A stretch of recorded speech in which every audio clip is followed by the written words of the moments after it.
somos pocos, pero los mejores. De acuerdo. Así que no importa la cantidad, la calidad es lo más importante.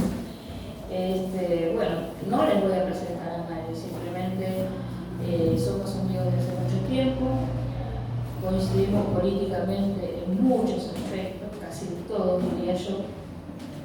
Y bueno, y yo de alguna manera en estos foros que se forman y que tratamos de articular con propuestas parecidas, con propuestas que nos den ideas de combatir algo tan tremendo como es la pobreza en la Argentina. Un país rico, inmensamente pobre. Hoy tenemos la mitad de los chicos bajo la línea de pobreza. Apareció otra vez un nombre, una designación que nos habíamos olvidado, que era de los indigentes.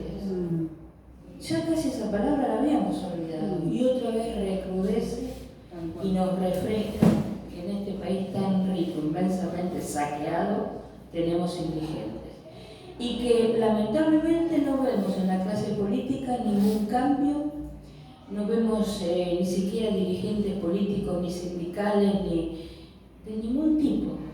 Está como una comunidad muy chata, donde el extractivismo está totalmente internacionalizado, parece que es una cosa común, que nos roben y nos saquen debemos tomarlo como algo natural, que no hay forma de cambiar porque nos han colonizado la subjetividad y entonces parecería que lo que hoy está no se puede cambiar.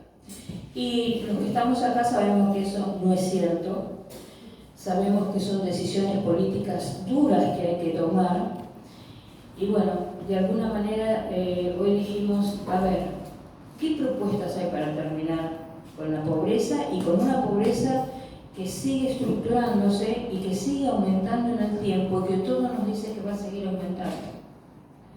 Busquemos un camino, una salida, una alternativa, una esperanza. Bueno, por eso hoy Herederos, conjuntamente con Mario, tratamos de ver cómo llegamos a poder cambiar esto tan terrible que nos pasa en nuestro país y que lamentablemente estamos observando que no se va a producir ningún cambio en la inmediatez. Esto es lo que más nos perturba. Así que Mario, danos una cuota de esperanza. Bueno, gracias Eve, gracias a quienes se han acercado para participar de esta charla. Lo primero que voy a hacer es comentarles cuál es la propuesta y después vamos a ir desarrollándola, pero sí, si alguien se tiene que ir dentro de 3 minutos, ya sabe cuál es la propuesta. Espero que nadie se vaya dentro de 3 minutos. Bien, bueno, nosotros hicimos la siguiente propuesta, que 1/8 del PBI per cápita le sea asignado a cada argentino residente en el país en una caja de ahorro todos los meses de manera incondicional. Es decir, 1/8 del PBI per cápita es un número que nos va a dar el INDEC. El INDEC nos dice que es el PBI. El PBI es un número que es la suma de los precios de los bienes y servicios que se producen en un territorio determinado, en este caso la Argentina, durante un periodo que puede ser un año, o puede ser un mes, o puede ser un día. Nosotros estamos planteándolo que ese PBI se divide por el número de habitantes y nos da el PBI por habitante. Y de ese PBI por habitante separamos 1/8 y se lo damos directamente al beneficiario. ¿Quién es el beneficiario? El 100% de los argentinos, sin excepción, residentes en el país. Entonces, con la colaboración de mi... Da la vuelta. ¿Está divertida? La torta, sí. Ahí está. Este es el PBI. Ahí está. Esta torta representa el PBI. Puede ser el PBI nacional o puede ser el PBI personal de cada uno, que es idéntico. No hay diferencia, cuando se habla del PBI per cápita, no hay diferencia entre unos y otros. Simplemente se divide el PBI total dividido el número de habitantes. Nosotros decimos que de movida nomás, 1/8, que es esto, una porción de ese PBI per cápita, le corresponde a cada uno, si no, ¿para qué serviría el PBI per cápita? Entonces, muy probablemente ustedes se acuerden, y para eso trajimos esto, se acuerden que lo que estamos planteando es distribuir en forma absolutamente igualitaria una porción. No estamos hablando de todo el resto. No quiere decir que no merezca ser hablado. Simplemente nos remitimos a que esta es una propuesta total y absolutamente concreta. Tan concreta que los que van a determinar ese número son los técnicos del Instituto Nacional de Estadísticas y Censo, y es tan sencilla que una vez que sepamos ese número, habrá un voluntario, ni siquiera un empleado del Estado, un voluntario que apriete un botón y de ese botón salga disparado ese número a la cuenta, a la caja de ahorro de todos los argentinos. ¿Qué les parece? Bueno, me parece interesante. ¿Por qué? Porque esto, ¿cuánto representa esto? A ciencia cierta, en la Argentina no se sabe. Y lo he hablado con muchísimos especialistas. Y Naum, que sigue el programa, sabe que, por ejemplo, el PBI de la Argentina va entre quienes dicen que es 400.000 millones de dólares hasta los que dicen que es 1 billón de dólares. Pero como hay una masa de economía en negro muy grande, una masa de contrabando enorme, que nada de eso tiene registro, a ciencia cierta no sabemos. Pero para hacer un número, más o menos, vamos a redondearlo, si nosotros estableciéramos que el PBI de la Argentina fuera de 600.000 millones de dólares reales, digamos que más o menos podrían ser $100 por mes por persona. Digamos que serían 30.000 pesos que le serían asignados a cada uno de los habitantes todos los meses, independientemente de cualquier otra cosa. Eso es incondicional. No importa si es Paolo Roca, que tiene 10.000 millones de dólares de capital, si es el vecino de enfrente, si es una persona que se porta bien o se porta mal. Es incondicional, es para todos. Entonces, esto creo que ya se puede entender y más o menos se quiere decir que una familia de 4 personas tendría un ingreso de movida de 120.000 pesos. Digámoslo con aproximación, porque eso lo tendría que decir en cada momento, cada mes, lo tendría que decir el INDEC. Quiero decirle que aparte de no hablar del resto de estos temas, tengo aquí anotados más o menos 50 otros temas de los cuales no vamos a hablar. Quiere decir que en el análisis me estoy circunscribiendo nada más que a la propuesta. Ahora bien, yo me encantaría, si fuera posible, si hay voluntarios de ese lado, me encantaría si alguien me presta por un momento, si alguien tiene 500 pesos y otra persona tiene 100 pesos. ¿Alguien tiene para prestarme? No les voy a robar, Seguro. Bueno, que me tenga confianza, ya lo veremos. ¿Solo 100? ¿Qué? No, ella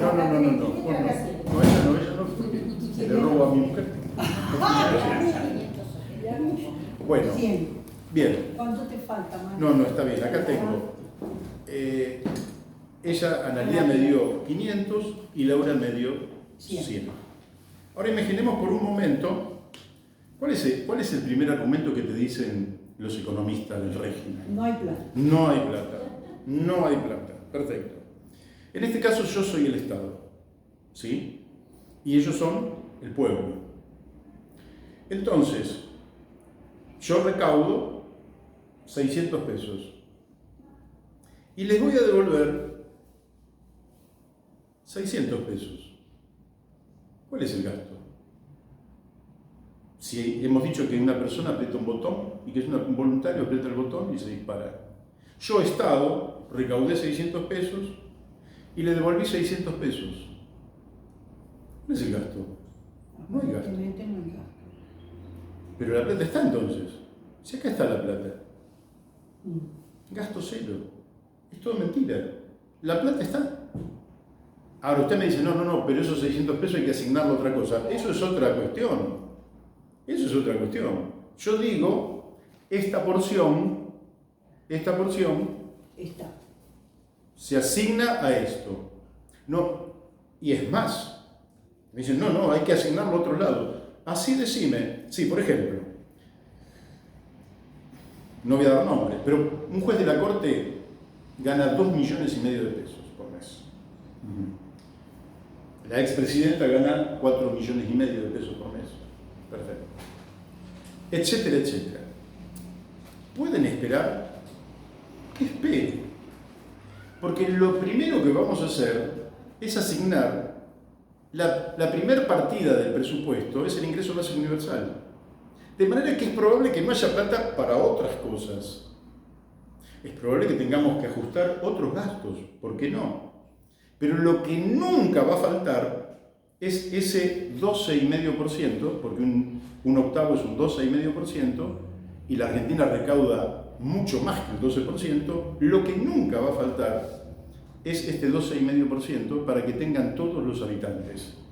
Y ese 12,5%, por tanto, no le va a salir a la sociedad argentina absolutamente nada, como no le saldría nada a ellas dos si yo ahora le devuelvo la plata. Entonces el siguiente paso va a ser devolverle la plata. Paso a devolverle la plata a ellas. Y ahora van a entender por qué motivo, no quería que participara mi señor. Tomar tu plata. Bueno, la falta de reacción es brillante porque la solidaridad es total. Porque ella me dio 500 y yo le di 400.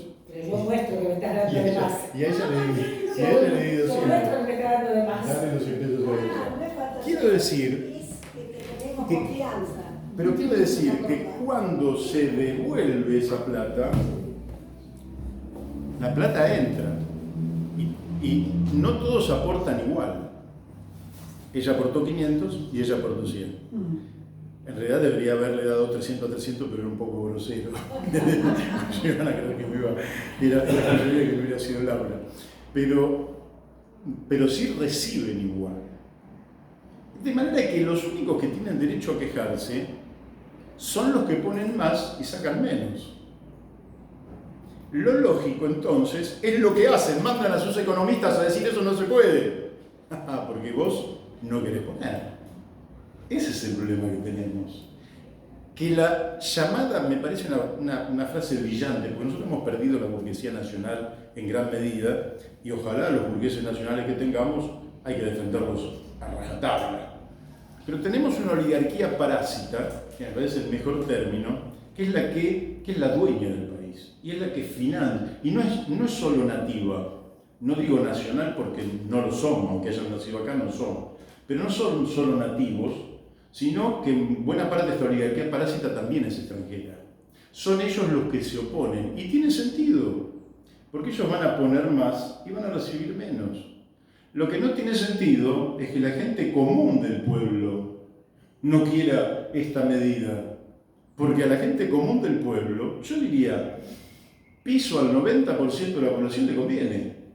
9 de cada 10 argentinos le conviene, porque va a poner. ¿Por qué? Y porque una persona cuando va a comprar 1 kilo de pan pone, no sé si el pan ahora paga IVA, pero cualquier cosa que va a comprar una persona, una lapicera para el chico, un lápiz, un cuaderno, todo eso paga IVA y paga otros impuestos. Quiere decir que esa persona está poniendo, pero lógicamente va a recibir más de lo que pone, mientras que los grandes capitales van a poner más de lo que sacan. Quiere decir que hay plata que no implica ningún gasto y que beneficia a 9 de cada 10 argentinos. ¿Por qué entonces no habría que implementarlo? Alguien podría decir, porque es preferible que la gente, como contestan, tenga trabajos.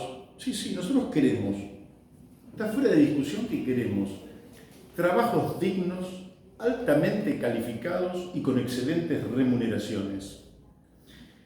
Pero ¿qué ocurre? Hasta que eso llegue, como decía Keynes, en el largo plazo todos vamos a estar muertos.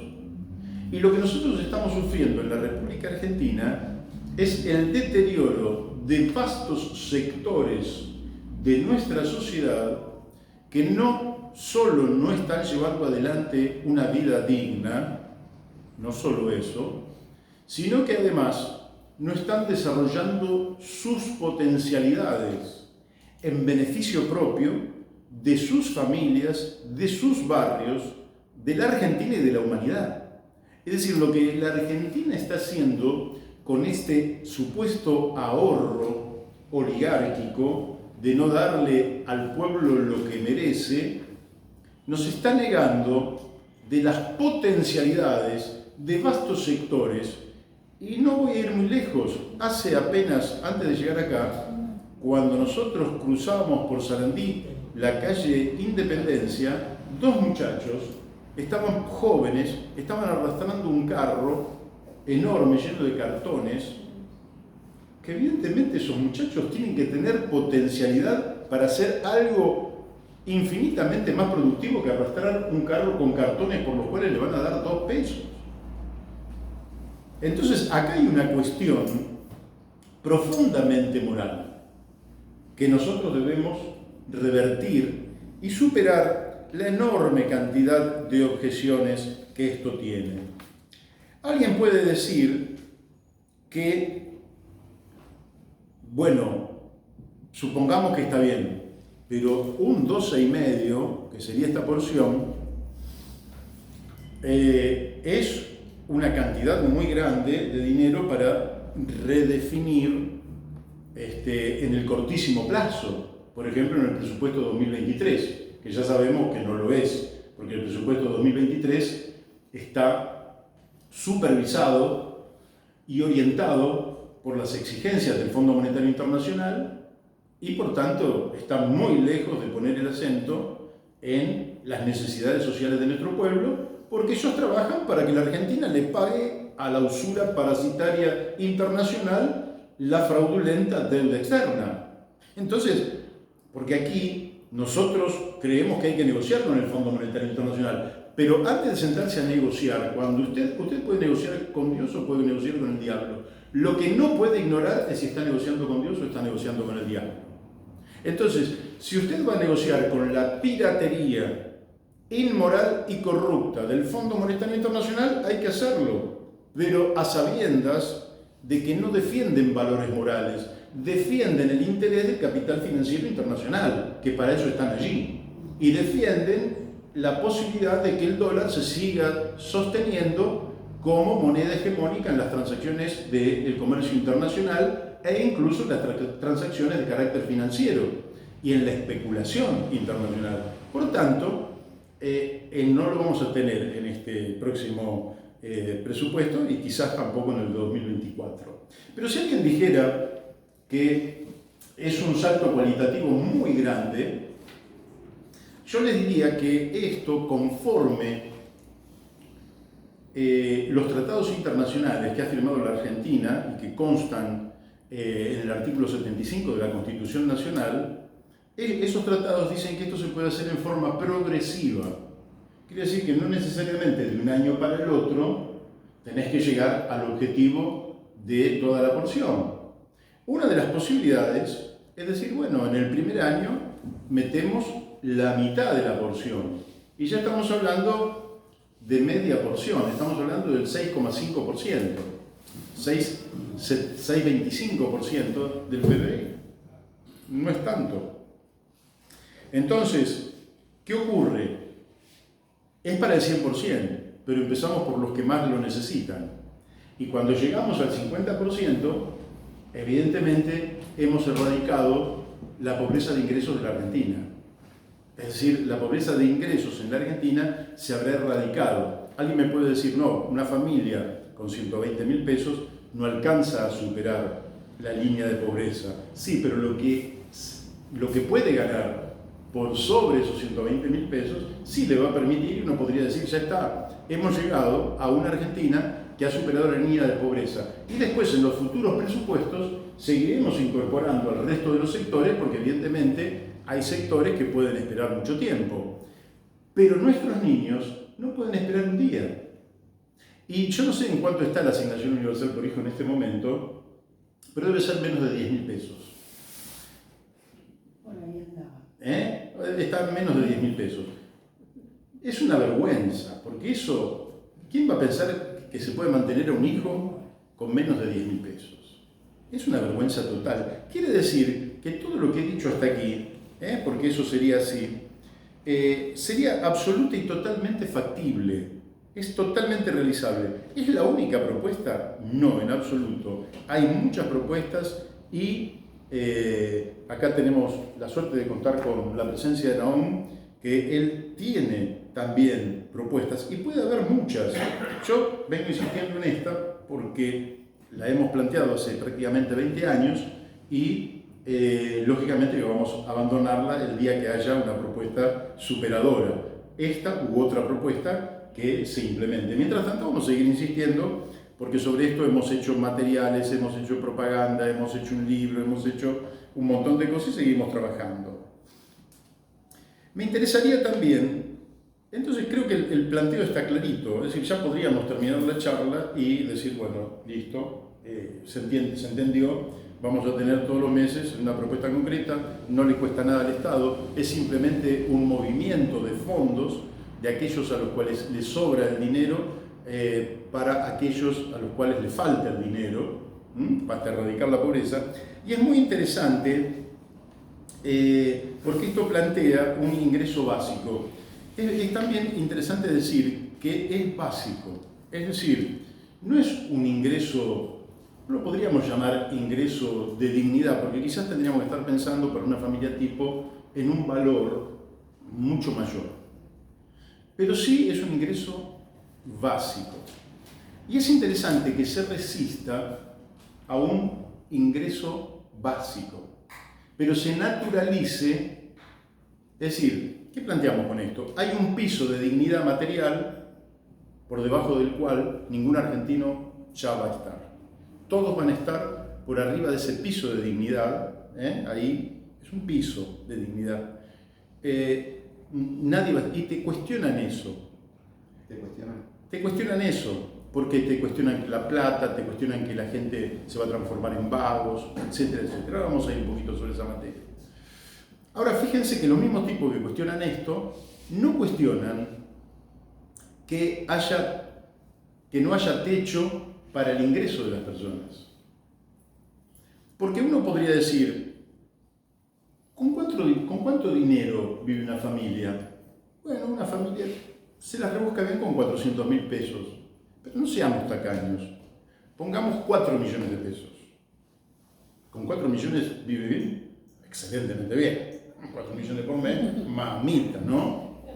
Serían 130.000 pesos por día. Cualquier familia ya se da todos los gustos, salvo excentricidades absurdas, se da todos los gustos. O sea, perdón, no habría motivo para ser delincuente, porque los pobres tendrían tanta plata. No, pero yo estoy hablando del techo ahora. No, está bien. Entonces uno podría decir, muchachos, ¿y por qué no le ponemos un techo a los ingresos? Y todo lo que va por arriba de los 4 millones, que ya es superfluo, porque ¿qué van a hacer? No sé, no, ahí no quieren saber nada, y tampoco lo estamos proponiendo, pero ahí no quieren saber nada. Es decir, lo que estamos es frente a una ofensiva de la derecha en favor de quedarse con todo lo que puedan quedarse, y que no le quede a los otros absolutamente nada.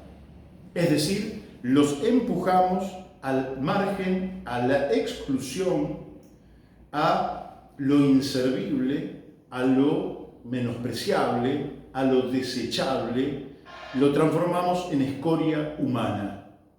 Eso es lo que está haciendo el régimen. Por eso concentran el dinero Y tanto lo concentran en detrimento del mercado interno que van achicando el mercado. Porque si nosotros hacemos esta redistribución del ingreso, inmediatamente aumenta el consumo, inmediatamente despega la actividad del comerciante, el comerciante al productor, el productor, todo se mueve, es una cadena y todo se pone en movimiento. Ahora, en la medida que yo concentro, imaginemos que tenemos una maquinita y le sacamos todo el dinero a la gente. Después no tiene sentido que invirtamos, porque la gente no va a tener para comprar lo que nosotros vamos a producir. Bueno, eso es lo que pasa en la Argentina. Entonces, ¿qué hacen? Concentran, le sacan el dinero del bolsillo a la gente, a los trabajadores, a los abuelos, a todos, le sacan el dinero del bolsillo, lo concentran. Y claro, después dicen, ¿para qué voy a invertir acá si la gente no tiene para comprar? ¿Qué hago? Transformo en dólares y los fugo al exterior. Esa es la actitud inmoral que defienden estos economistas.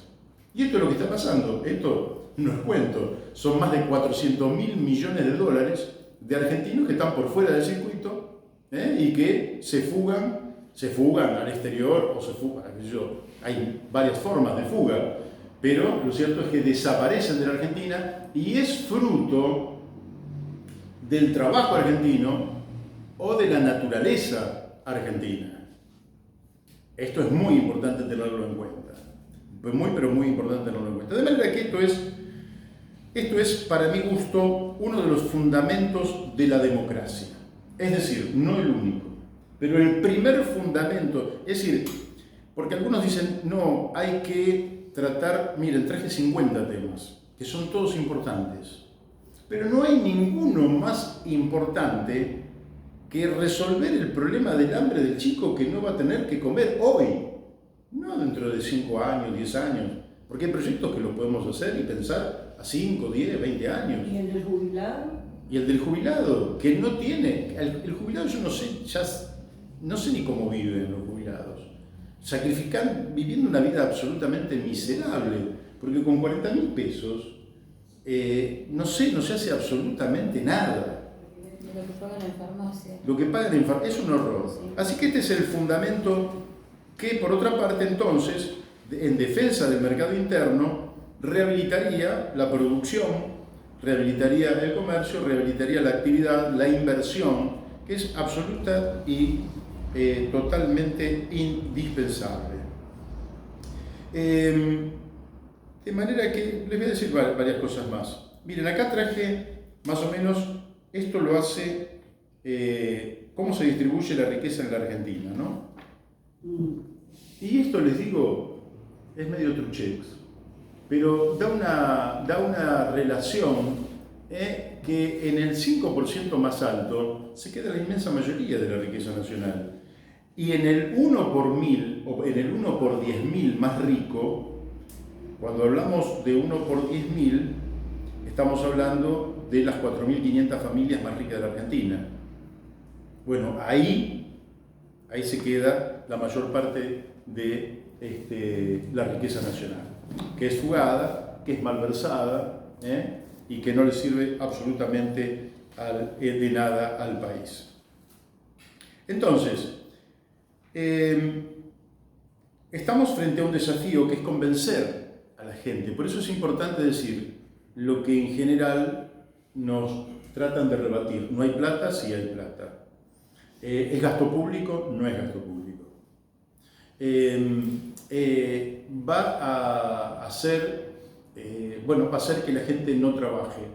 Esto sí quiero decirlo porque siempre lo repito, porque me parece que es el latiguillo que tienen, ¿no? Si la gente va a recibir esa plata, la gente no va a ir a trabajar. Entonces voy a decir, bueno, vamos a seguir ese razonamiento, vamos a seguir esa línea de razonamiento. Está bien, la aceptamos. Una renta lleva a que las personas no trabajen. Como va a tener un ingreso de 30.000 pesos, la gente va a dejar de trabajar. Bueno, entonces eliminemos todas las rentas.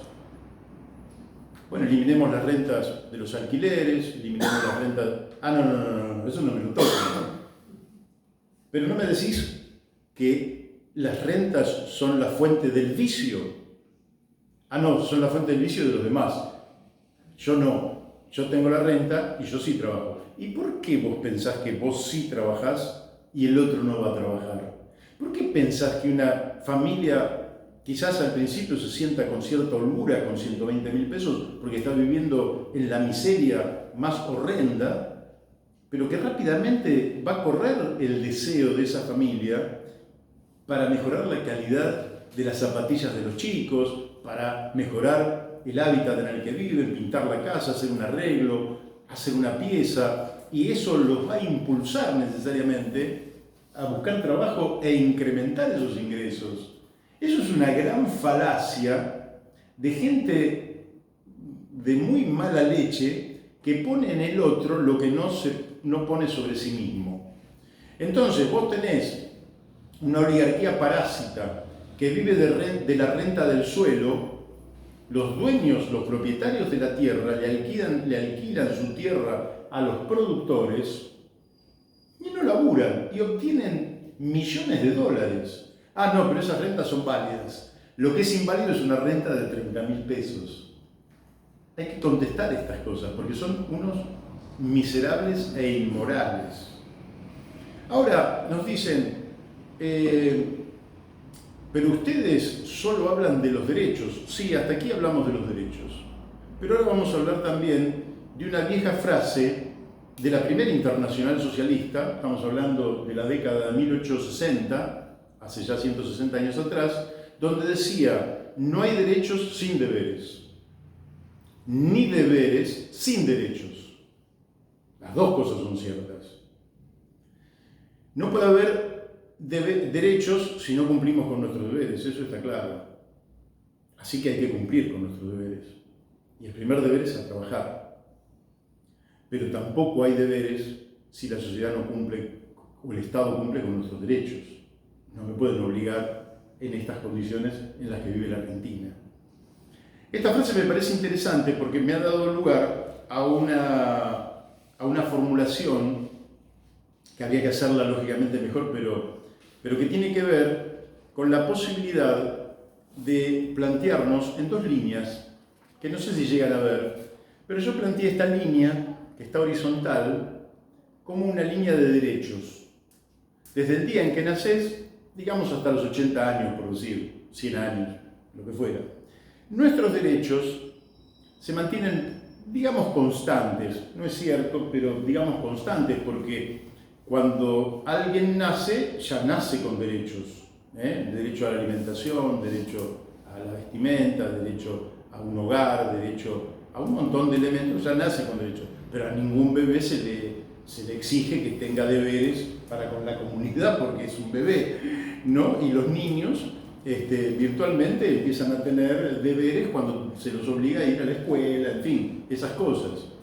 Llegado a determinada, entonces ahí tenemos las líneas de los derechos y después tenemos la línea de los deberes que crecen a una edad determinada, pongamos cualquier edad, 20 años, crecen, ¿no? Ya tenés que trabajar, etcétera, etcétera, se mantienen en alto y con el paso del tiempo van decreciendo hasta que hay una edad que vuelven a desaparecer los deberes. La clave para la evolución de una sociedad es que la superficie de los deberes sea superior a la superficie de los derechos. ¿Para qué? Para que cada generación le deje a la próxima generación un mundo un poco mejor. Es decir, que no negamos nosotros bajo ningún punto de vista, ni propiciamos ir a una sociedad de haraganes o de parásitos. No ese es el proyecto. El proyecto es que los seres humanos tenemos la necesidad de elevarnos intelectual, moral y materialmente, y eso lo hacemos a través del trabajo, sea trabajo intelectual o sea trabajo manual, sea teoría o sea práctica, y que entonces es una fuente de realización, pero no una fuente de explotación. El trabajo tiene que ser una fuente de realización a partir del cual nosotros no solo vayamos garantizando la dignidad de nuestras vidas y de la gente que nos rodea en el tiempo histórico que nos ha tocado vivir, sino que le dejemos también a las otras generaciones un mundo un poco mejor. Así que defendemos eso, y me parece que es importante también porque son parte de las cosas que generalmente nos cuentan. Como ya lo dije, bueno, voy a ir dejando muchas cosas de lado, pero hay una que me parece que tiene que ver con algo que ya se planteó hace mucho tiempo, que es, y que resulta muy importante para la Argentina, que es el cambio tecnológico. Es decir, en el siglo XIX se empezó a luchar por las 8 horas de trabajo. 8 horas de trabajo. Ahora pensemos que era, lógicamente, una reivindicación muy importante, una reivindicación que se fue haciendo realidad lentamente. Ahora ya en 1924, Keynes, no un hombre estrictamente de izquierda ni nada por el estilo, dijo, bueno, con la evolución de la tecnología, en 4 horas de trabajo se va a producir, dentro de 100 años, se va a producir mucho más que ahora en 8 horas. Por tanto, la jornada laboral debería ir decayendo. Frente al cambio tecnológico, disminuir la jornada laboral. Bueno, esto es absolutamente... Sin embargo, no quieren la disminución de la jornada laboral, quieren la flexibilización laboral. ¿Y cómo se logra la flexibilización laboral? Miren, la flexibilización laboral se logra generando una asimetría atroz. ¿Qué es una asimetría atroz?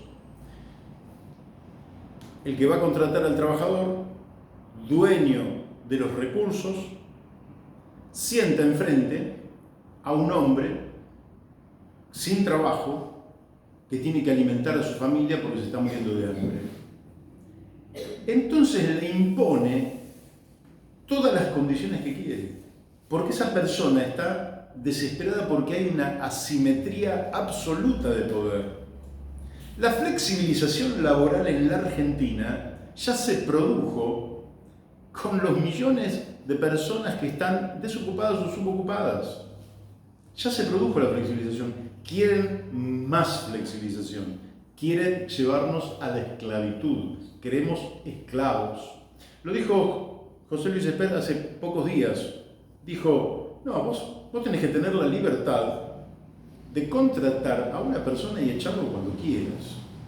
Es decir, es la libertad del esclavista de decir, este esclavo produce menos de lo que el alimento que tengo que invertir para mantenerlo, lo he hecho y que se muera. Es espantoso, pero lo han naturalizado.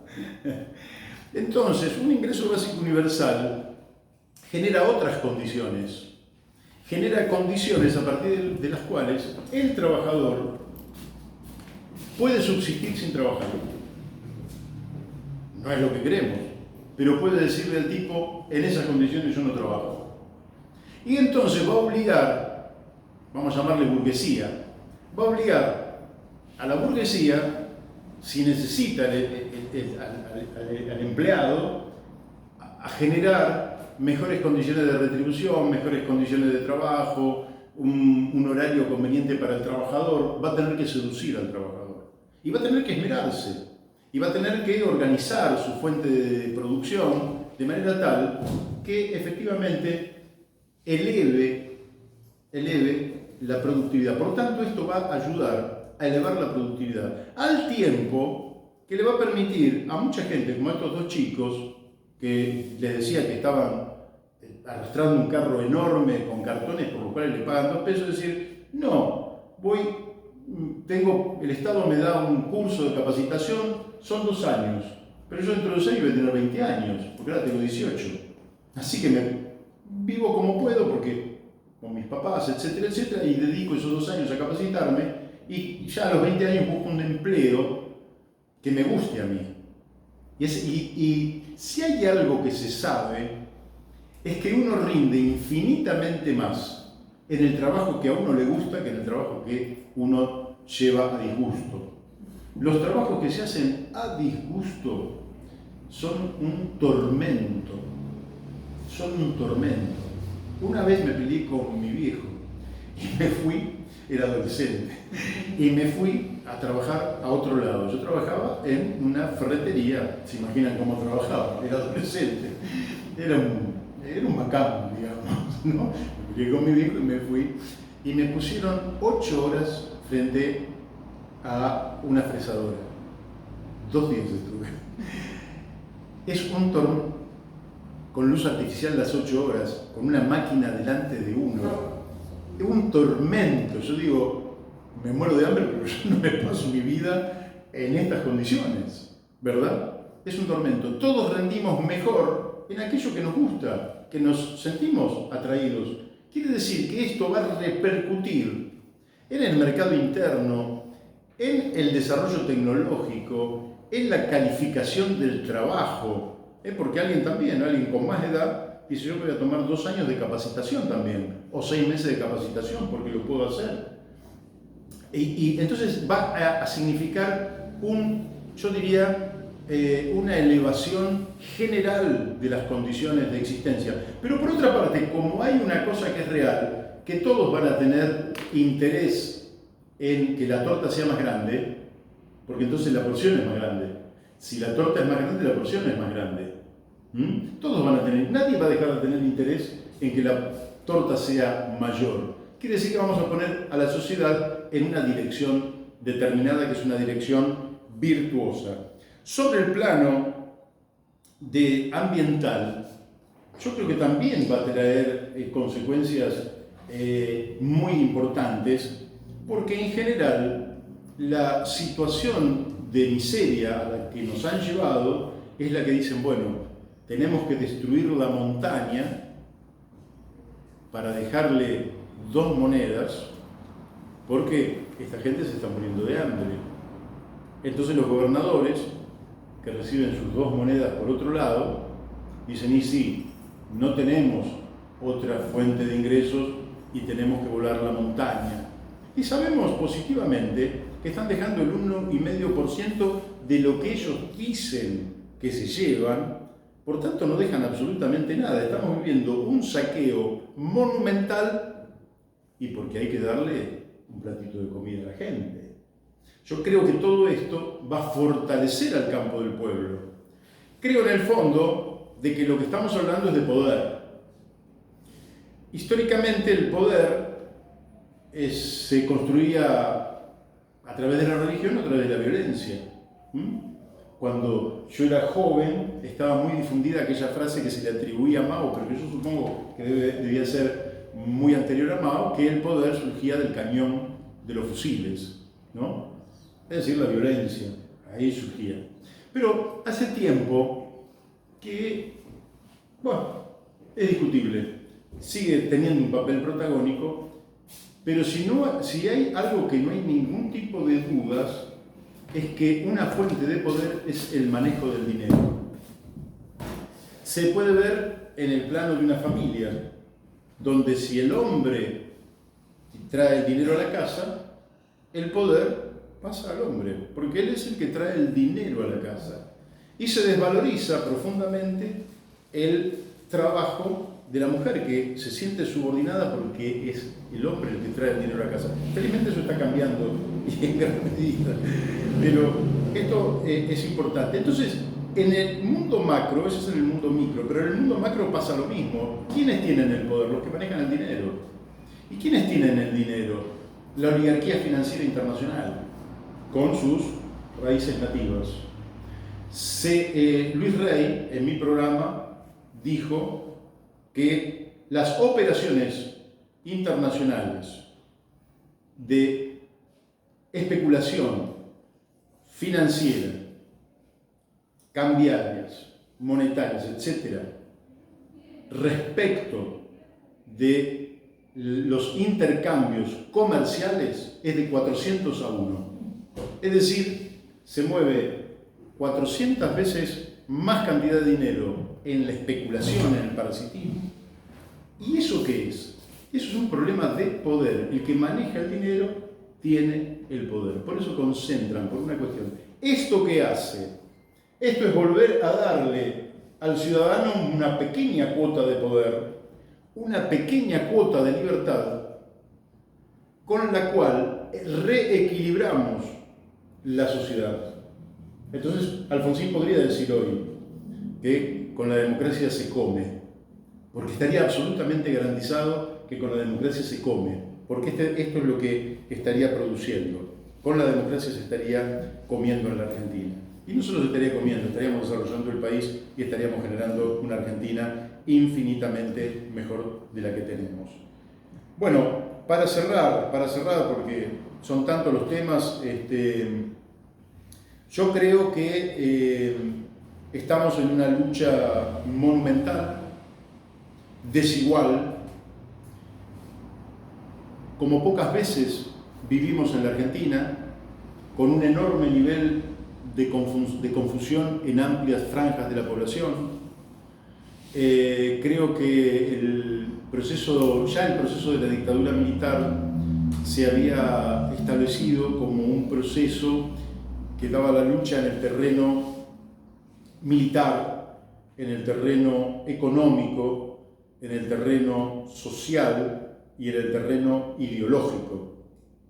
Es decir, de aquel entonces dio la impresión de que en el 83 el régimen perdía todos los controles, que se le daba una paliza en todos los niveles. Pasó el tiempo y eso, lamentablemente, ellos recuperaron terreno. Ellos recuperaron terreno porque la democracia no supo democratizar ni las instituciones, porque no hay democracia participativa, ni la economía, porque no se respeta el artículo 14 de la Constitución, ni el ambiente, porque se avasalla a los pueblos para el extractivismo, ni absolutamente nada.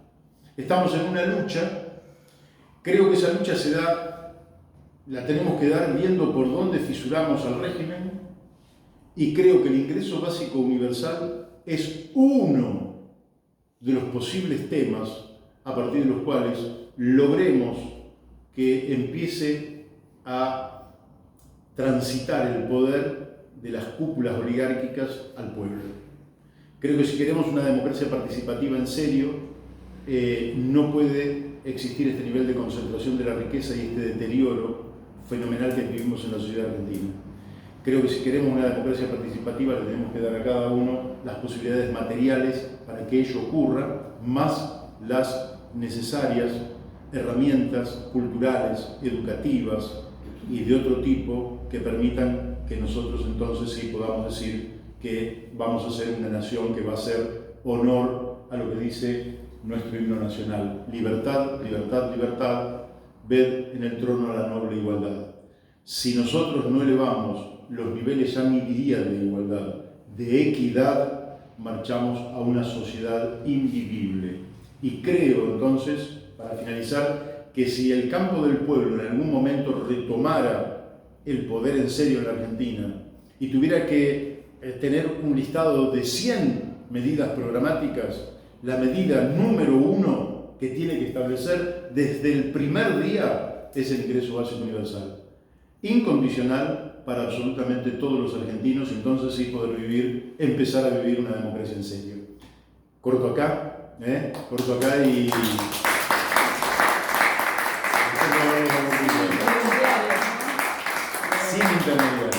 Sin intermediarios. Mario. Primero las damas. Y aprovechando de ese machismo.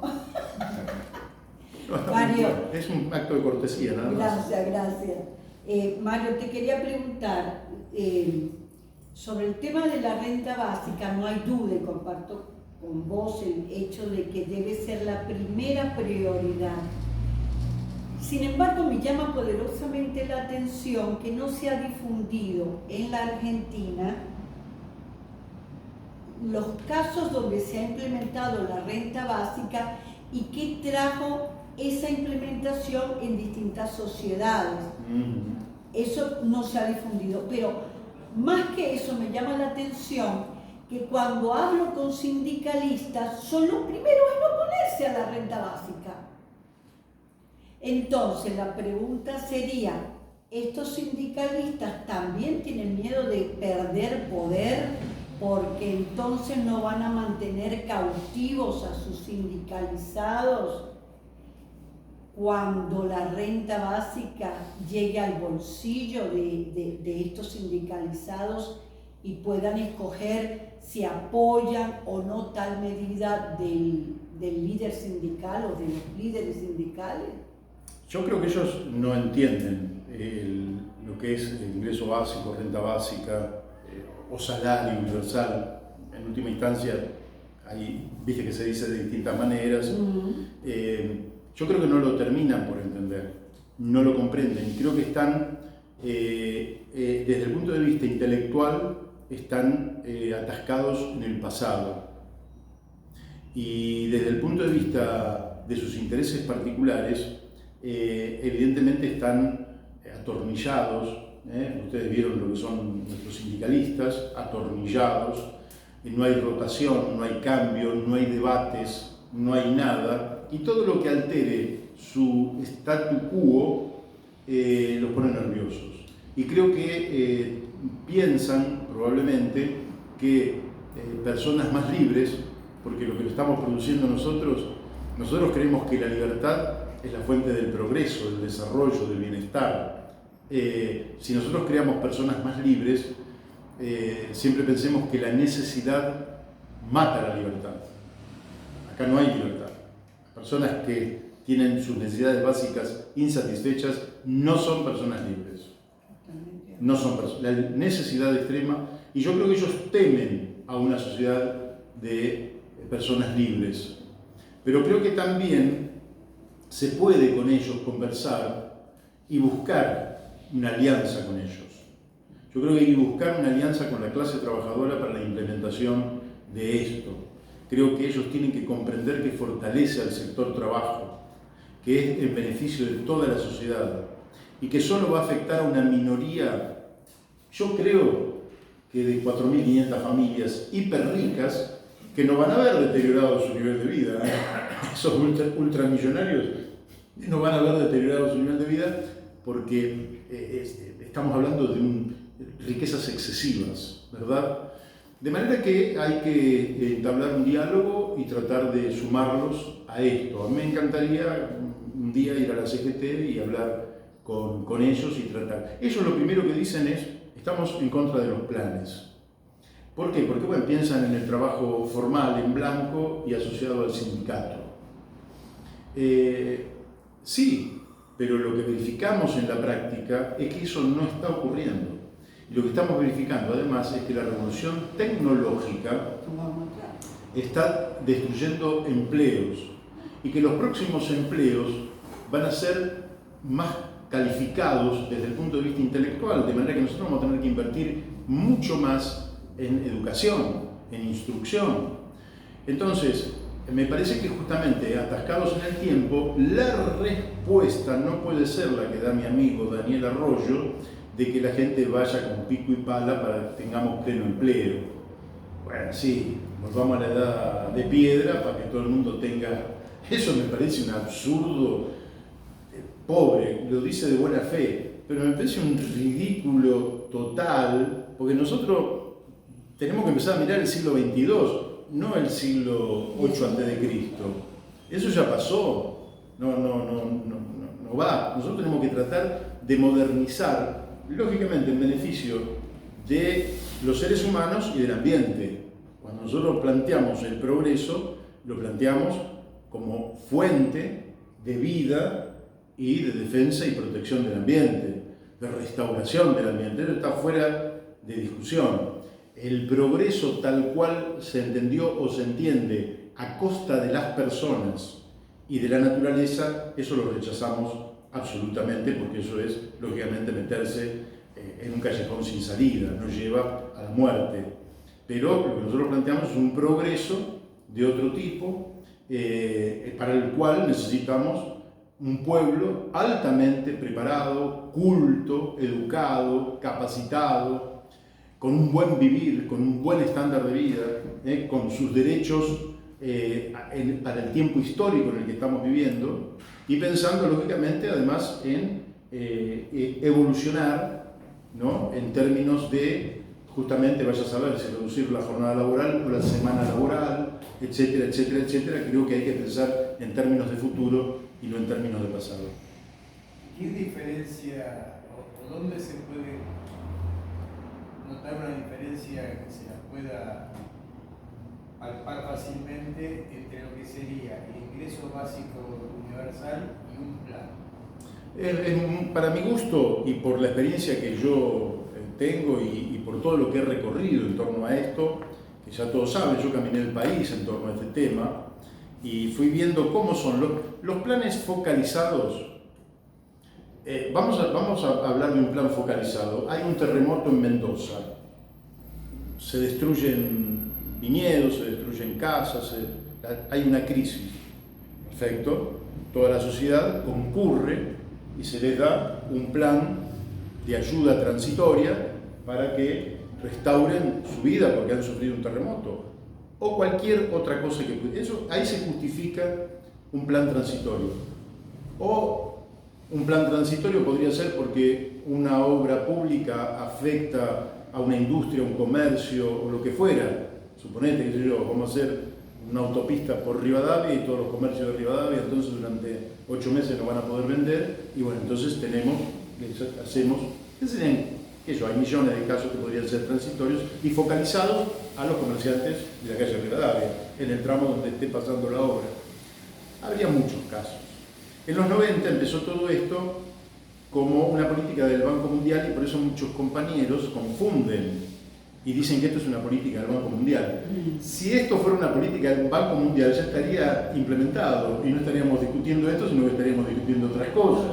Si esto lo defendiera el Fondo Monetario, están confundidos los compañeros. Lo que hacía el Banco Mundial es decir, ustedes van a echar 90.000 ferroviarios, 100.000 ferroviarios. Si los tipos se les juntan en Plaza de Mayo, va a caer el gobierno.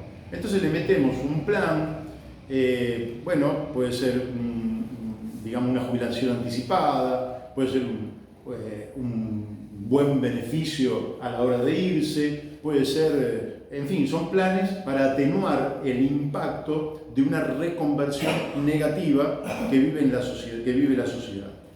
Esto, no tienen nada que ver esos planes, ninguno de todos eso tiene que ver con esto.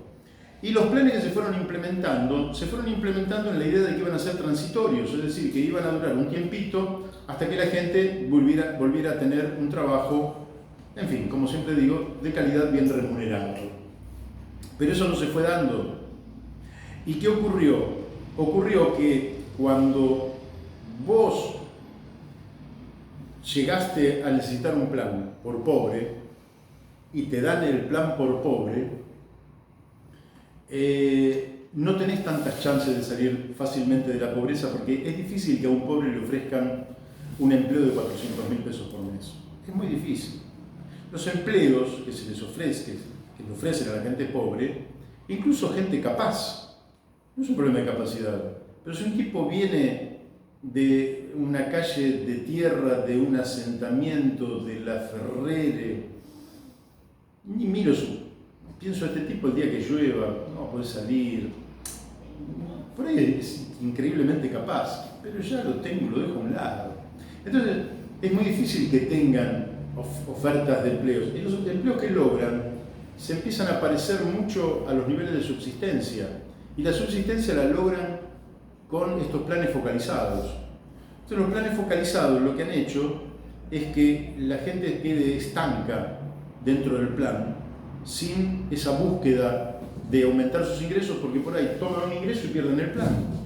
O toman un trabajo transitorio, dejan de ser pobres por 6 meses y pierden el plan. Entonces, ¿qué ocurre? Cada vez tenés más gente cobrando el plan y que no sale de ese lugar porque se va estancando. Porque nosotros, si tenemos una mancha de humedad en la pared, nos vamos acostumbrando a vivir con la mancha de humedad en la pared hasta que un día viene la tía de Mar del Plata y decimos, pucha, hay que pintar porque viene la tía y mirá la mancha que va a haber. Pero si no, no la vemos. Y la gente pobre, como cualquier persona, exactamente igual que un rico, te acostumbras. te acostumbras, te adaptás. El ser humano tiene esa capacidad de adaptarse. Entonces, lo único que han hecho es ampliar la franja de pobres. Y si seguimos con estas políticas, que ya están en los límites, que ya están en crisis, nosotros vamos a una catástrofe social, financiera, económica, del Estado, de legitimidad del poder democrático. Vamos a un desastre. En cambio vos, con esta política, al ser absolutamente incondicional, cuando la gente descubra que todo peso que logre incorporar se suma a lo preexistente, empiezo a superar con cierta facilidad la línea de supervivencia a partir de la cual la capacidad de inversión en un ladrillo, en un metro de arena, en una bolsa de cemento o en un libro comienza a ser factible. ¿Puedo agregar algo muy importante? Claro. Ustedes no saben qué triste es ver a la gente que tiene que sacar certificado de pobreza. Es como ponerse al desnudo frente a un funcionario que hace preguntas a veces bastante complicadas. Yo creo que es una situación muy de bajeza humana, en dónde los colocan, el rol que les ponen. Esto no, esto mantiene la dignidad del ser humano. Los certificados de pobreza son muy tristes, Marta. Sí, afectan la dignidad de las personas. Pero además otra cuestión que vos decís que lo de los planes es estigmatizante porque es el plan para pobres. Claro. Y la otra cuestión es que tiene una contraprestación, digamos, que ya no sería un derecho, sino que te dan el plan porque vos tenés que responder con algo. No es el derecho de que vos nacés y recibís el ingreso básico. Bueno, pero esa es una diferencia, me parece, sustancial. si yo les muestro, hay un videíto de Cristina Kirchner donde ella dice que hay que empezar a pensar en un ingreso básico universal. Sí. Y lo dice en función de algo que también es importante, que es que en un barrio está el que sale a trabajar y el que no sale a trabajar. Y el que sale a trabajar no tiene el plan y el que no sale a trabajar tiene el plan. Entonces, el que sale a trabajar siente una injusticia. Yo gano 2 pesos más que este, pero salgo todos los días a laburar. En cambio, esto elimina esa diferencia, porque es para todos. Entonces digo, sí, él lo gana, pero yo también lo gano. Y yo progreso más porque yo salgo a laburar. Y seguramente a él lo van a obligar a que salga a laburar porque nadie quiere estancarse.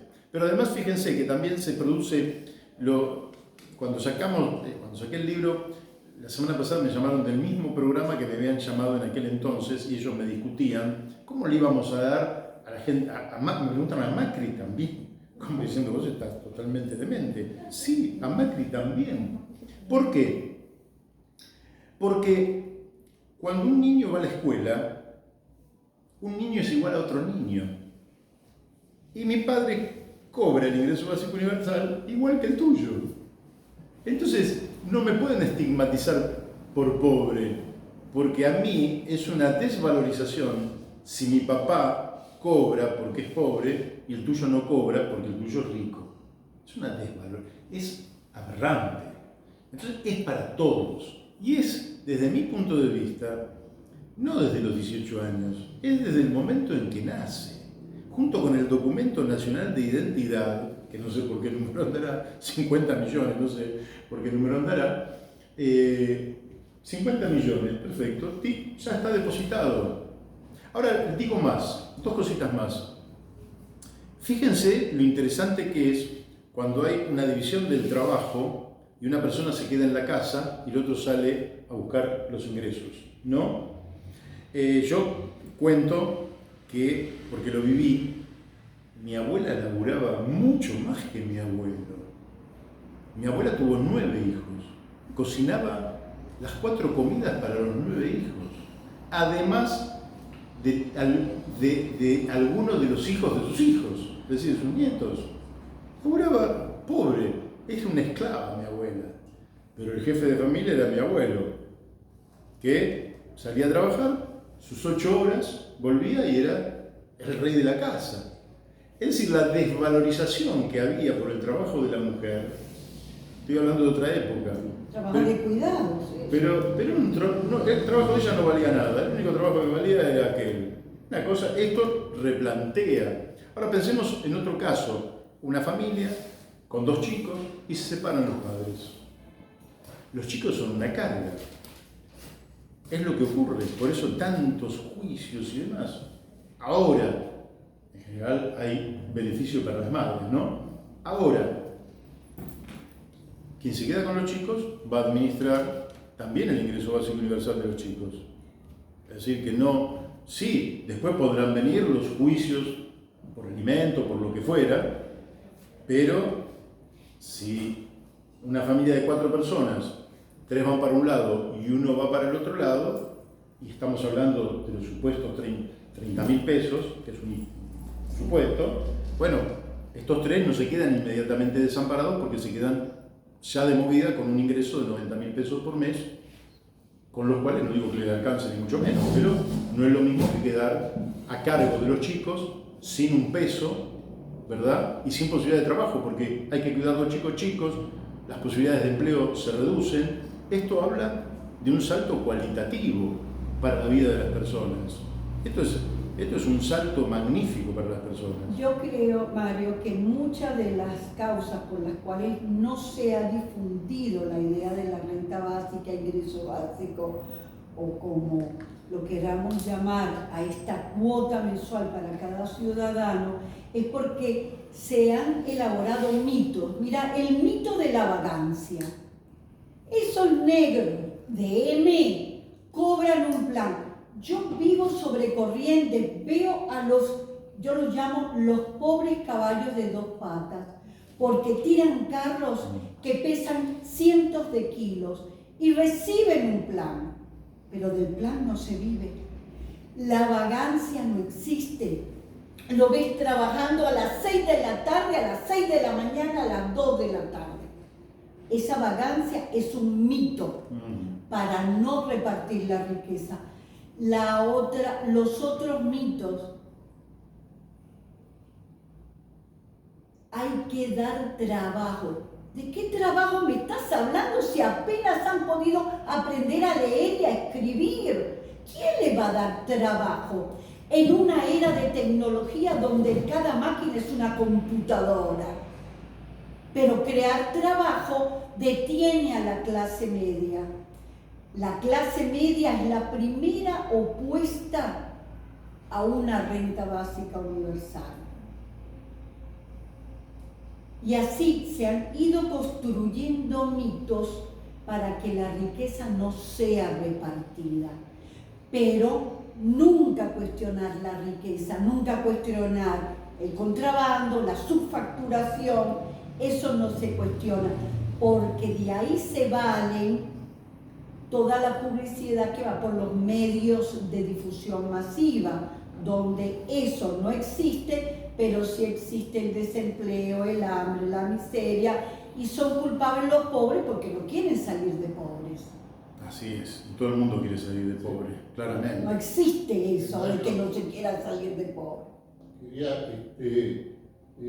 hacer un pequeño agregado al planteo tan bueno que hiciste con el asunto del planteo de 1/8 para la renta básica, que es el asunto de que se haría más fácil todavía poder tener, que no haya dificultades en hacer esa forma de redistribuir el dinero, simplemente complementando el 1/8, el concepto del 1/8, haciendo que la torta sea el doble de lo que sea, se aumentando la torta, entonces se hace más fácil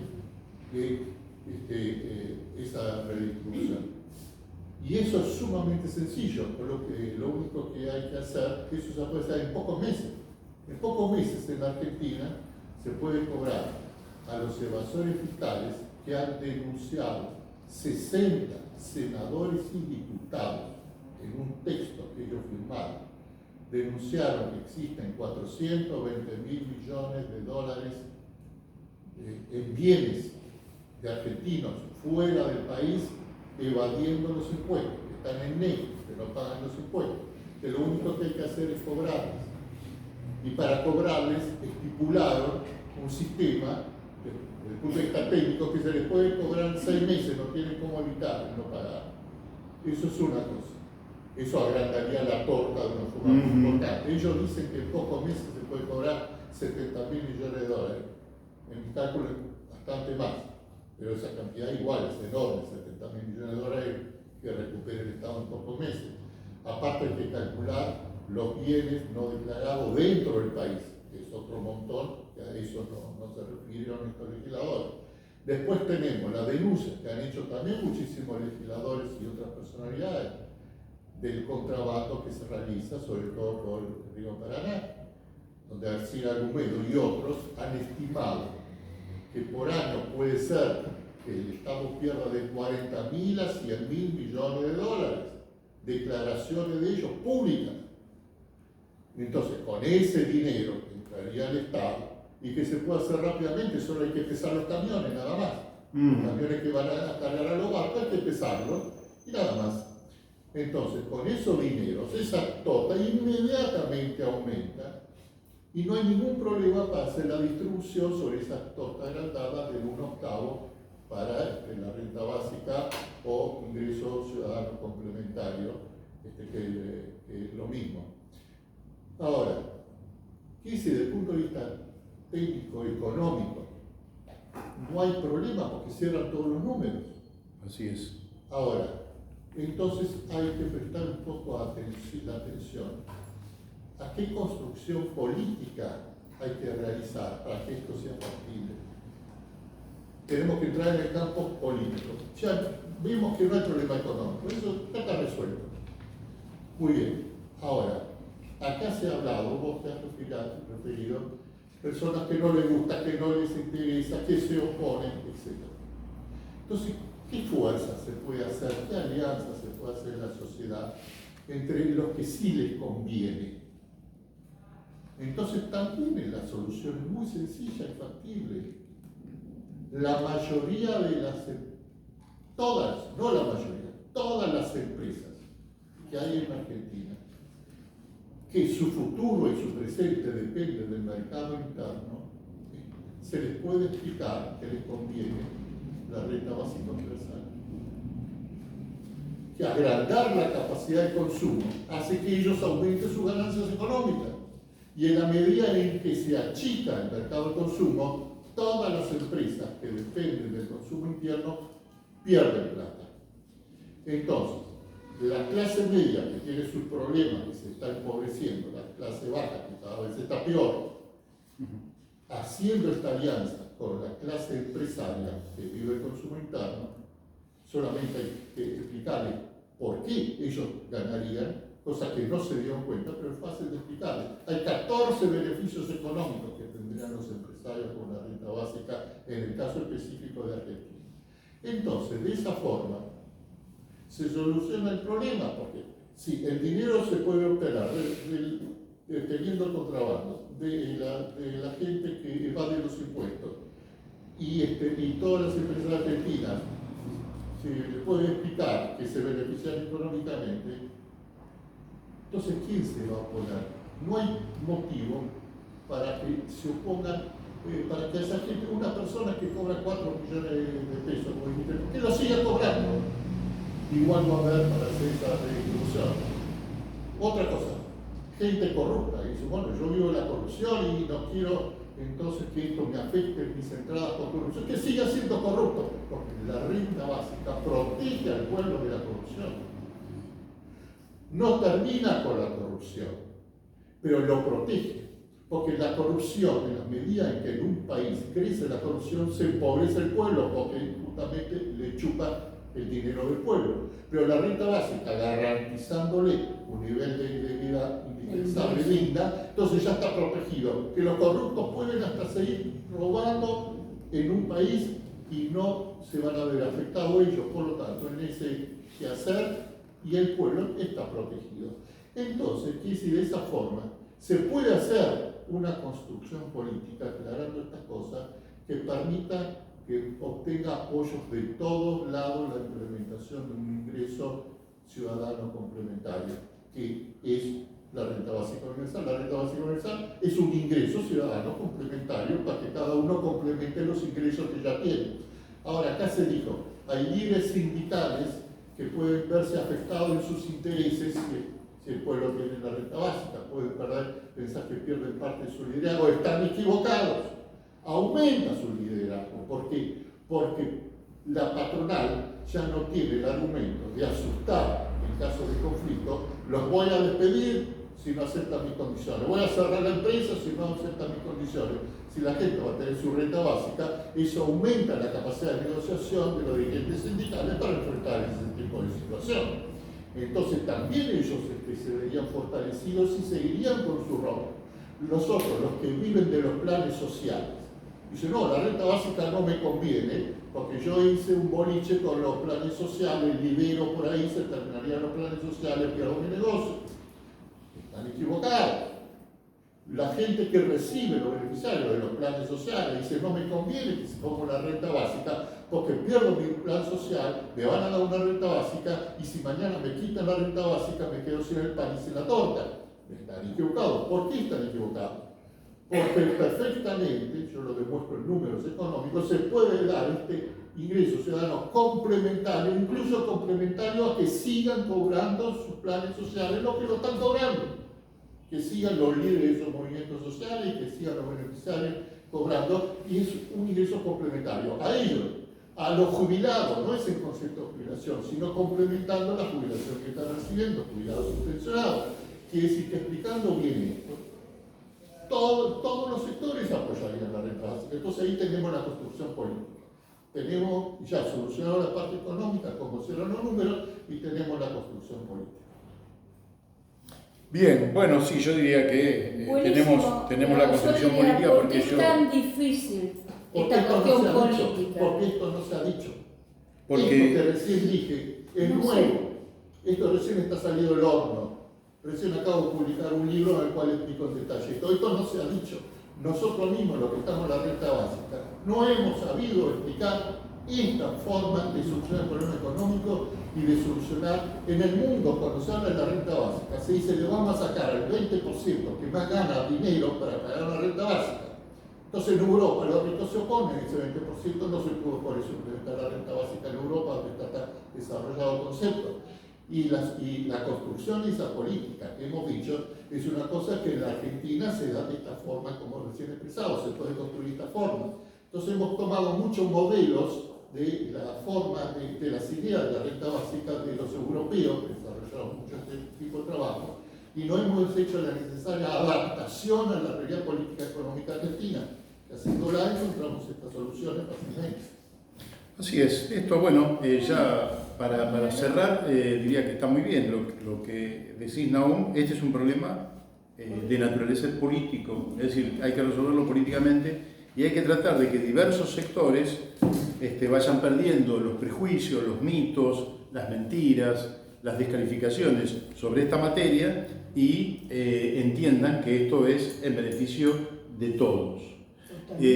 Yo creo que incluso es en beneficio, como alguien dijo alguna vez, no solo cuando se liberen los pobres se liberarán ellos, también liberarán a los ricos. Y hay un libro de un inglés del postcapitalismo donde el tipo dice sobre el final que finalmente vamos a liberar a estos tipos que viven en los aviones, enfermos, tomando pastillas, estresados, llenos de dinero, los vamos a liberar también a ellos de toda esa enfermedad. Yo querría terminar con algo que escribí, creo que ayer, y que tiene que ver justamente porque esto es fuente de libertad. Es decir, los libertarios, si fueran realmente amantes de la libertad, una condición de la libertad es que la libertad es para todos o no es libertad. No existe la libertad para unos en detrimento de los otros. La libertad es universal o no es, y esto hace a la libertad universal. Yo escribí, y con esto cierro, de mi parte, no digo que esté bueno, digo que se lo voy a leer. Solo seremos libres si ubicamos el trabajo como la fuente de riqueza, la ética como dirección de la técnica, la técnica tendiendo a la vanguardia en funcionalidad y diseño, la producción para el bienestar general, la equidad como forma de convivir, la amistad y la solidaridad como sentido de la vida, la cooperación como forma de construir una sociedad mejor, el presente como superación del pasado y cimiento del futuro, la justicia para consolidar la paz para gozar de tranquilidad con la que crear más vida y belleza. Por los tiempos de los tiempos, solo en el cumplimiento de estos deberes podemos decir que somos libres, todos y cada uno. Si tenemos uno que no es libre, no hay libertad. Muy bien, Mario. Cerramos.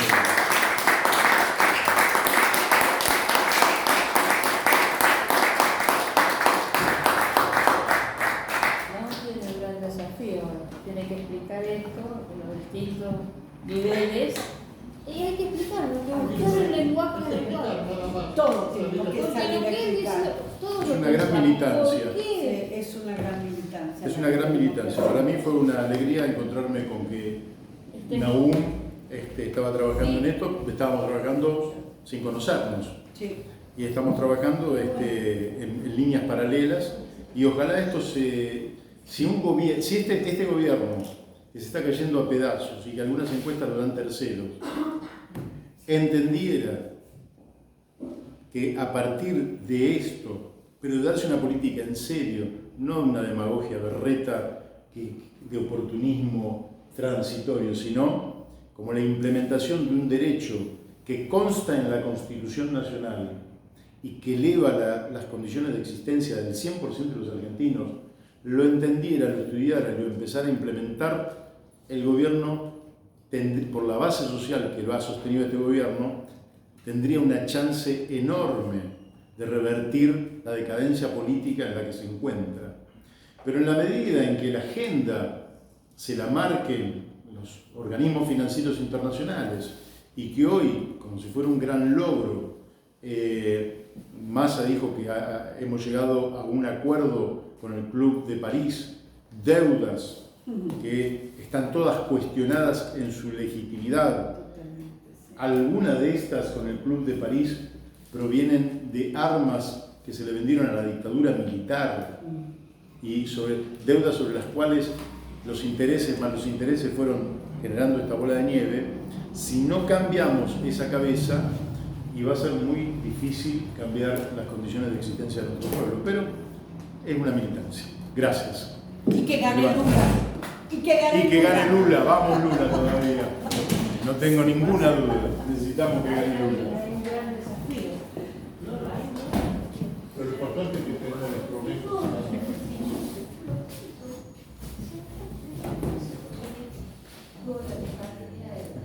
¿Qué pasó? Lo trajo una Instagram. Quedó grabado ahí, así que ya. Apagamos acá. ¿Y alguien vio por ahí?